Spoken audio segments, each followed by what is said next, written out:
আসসালামু আলাইকুম। কি অবস্থা, কেমন আছেন সবাই? আশা করি সবাই বেশ ভালো আছেন। তো আজকে বিশেষ করে কথা বলতে চাই যে চ্যাম্পিয়ন্স লিগের ম্যাচ নিয়ে। আমরা জানি যে চ্যাম্পিয়ন্স লিগের ফাইনালে গিয়েছে পিএসজি এবং আর্সেনাল।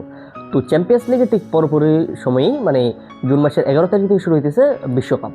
তো আর্সেনালে এবং পিএসজিতে দুই ক্লাবই কাঁপাচ্ছে কিন্তু ব্রাজিলিয়ানরা। ডিফেন্সে আমরা যদি দেখি, পিএসজিতে রয়েছে মার্কিনহোস, বেরালদো এবং আর্সেনালে রয়েছে আপনার গাব্রিয়াল মার্টিনেলি।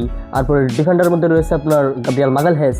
তো এর মধ্যে যদি আমরা কথা বলি যে পিএসজি থেকে কিন্তু দুজন প্লেয়ার রয়েছে যে ব্রাজিলিয়ান। তো প্রথমেই যার কথা বলবো লুকাস বেরালদো, সে কিন্তু ব্রাজিলের স্কোয়াডে নেই, অর্থাৎ 26 বিশ্বকাপ সে খেলবে না। তো এখানে তার কথা আমরা রাখছি না। তো রাখতেছি এখানে মার্কিনহোস এবং আর্সেনাল থেকে দুজন প্লেয়ার, যেমন গাব্রিয়াল মার্টিনেলি এবং গাব্রিয়াল মাগালহেস। এই তিনজন প্লেয়ারই কিন্তু খুবই গুরুত্বপূর্ণ দুজন প্লেয়ার ব্রাজিল টিমের জন্য। তো এখন কথা হচ্ছে যে তারা যে চ্যাম্পিয়ন্স লিগ খেলতেছে, আমরা তো খুবই খুশি হচ্ছি যে দুই ক্লাবে ব্রাজিলিয়ানরা রয়েছে, ব্রাজিলিয়ানদের হাতে চ্যাম্পিয়ন্স লিগ উঠতেছে, বিষয় নিয়ে আমরা অবশ্যই খুশি। তো এখন তার থেকেও বড় দুঃখের বিষয় হচ্ছে যে চ্যাম্পিয়ন্স লিগ যতটা আমাদের খুশির বিষয়, তার থেকেও কিন্তু দুঃখের কিছু বিষয় রয়েছে, অনেক কিছু খারাপ দিক রয়েছে।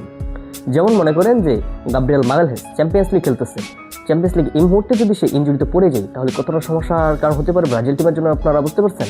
আমরা তো বলি কি যে কোনো একটা গুরুত্বপূর্ণ ম্যাচের আগে শুধু ব্রাজিলিয়ানরা ইনজুরিতে পড়ে, তো ইনজুরির কারণগুলো কি সেগুলো কিন্তু আমরা কেউ হাইলাইট করি না। তো এখন বিষয়টা হচ্ছে কি, যদি গাব্রিয়াল মাগালহেস এখানে ইনজুরিতে পড়ে যায় তো কিন্তু ব্রাজিল অনেক বড় একটা সমস্যার মধ্যে পড়বে। তো তারপর আমরা বলবো কি যে বিশ্বকাপ এসেছে, তো তাই ব্রাজিলিয়ানরা ইনজুরিতে পড়তে শুরু করেছে। এটা কিন্তু আমাদের ব্রাজিলিয়ানদের বা ব্রাজিল ফ্যানদের একটা কমন ডায়লগ, ঠিক আছে? তো এখন আপনারাই কিন্তু একটা সময় এই কথাটা বলবেন। তো এখন এই কথাটা কিন্তু আপনাদের মাথায় সেভ করা দরকার যে চ্যাম্পিয়ন্স লিগ নিয়ে তো আমরা এতটা খুশি আছি যে ব্রাজিলিয়ানদের হাতে চ্যাম্পিয়ন্স লিগ উঠবে। তো এই বিষয়টা কিন্তু কতটা খারাপ যে হইতে পারে বিশ্বকাপের জন্য, কতটা প্রভাব যে ফেলতে পারে, সেটা হয়তো আপনারা ধারণা করতে পারছেন না। তো এখন একবার ভেবে নিন যে মার্কিনহোসের মতো একজন প্লেয়ার যে কিনা ব্রাজিলের আপনার দায়িত্ব নেওয়ার একজন রাখে, সে এমন একজন প্লেয়ার যদি ইনজুরিতে পড়ে যায় তাহলে ব্রাজিল কতটা সমস্যার সম্মুখীন হতে পারে।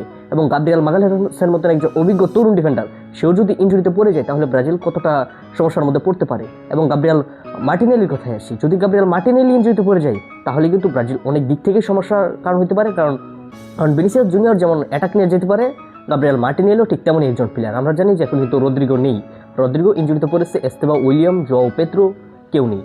তো এই মুহূর্তে গোল করার জন্য ব্রাজিল টিমে কিন্তু তেমন কোনো প্লেয়ারই নেই। তো এখন যদি কথা বলি যে গাব্রিয়াল মার্টিনেলি যদি ইনজুরিতে পড়ে যায় তো কিন্তু ব্রাজিল সমস্যার সম্মুখীন হতে পারে, 100% সমস্যার সম্মুখীন হবে। তো এখন চ্যাম্পিয়ন্স লিগের বিষয়টা কিন্তু আশা করি আপনাদের মাঝে বোঝাতে পারছি যে চ্যাম্পিয়ন্স লিগটা ব্রাজিলিয়ানদের জন্য খারাপ দিকেও কিন্তু রয়েছে, ঠিক আছে? চ্যাম্পিয়ন্স লিগ যে ব্রাজিলিয়ানদের হাতে উঠবে এই বিষয়টা নিয়ে এতটা খুশি হওয়ার কিছু নাই। তো এখন দোয়া করেন যে আল্লাহ না করুক যে কোনো ব্রাজিলিয়ান যাতে ইনজুরিতে না পড়ে, অর্থাৎ ভালো করে যাতে বিশ্বকাপটা খেলতে পারে। তো এই ছিল আমাদের আজকের ভিডিও। ভালো লাগলে অবশ্যই আমাদের চ্যানেলটিকে সাবস্ক্রাইব করে ভিডিওতে লাইক করে দেবেন এবং ফেসবুক পেজ থেকে দেখে থাকলে অবশ্যই পেজটিকে ফলো করে দেবেন। তো সবাই ভালো থাকেন, সুস্থ থাকেন, আল্লাহ হাফিজ।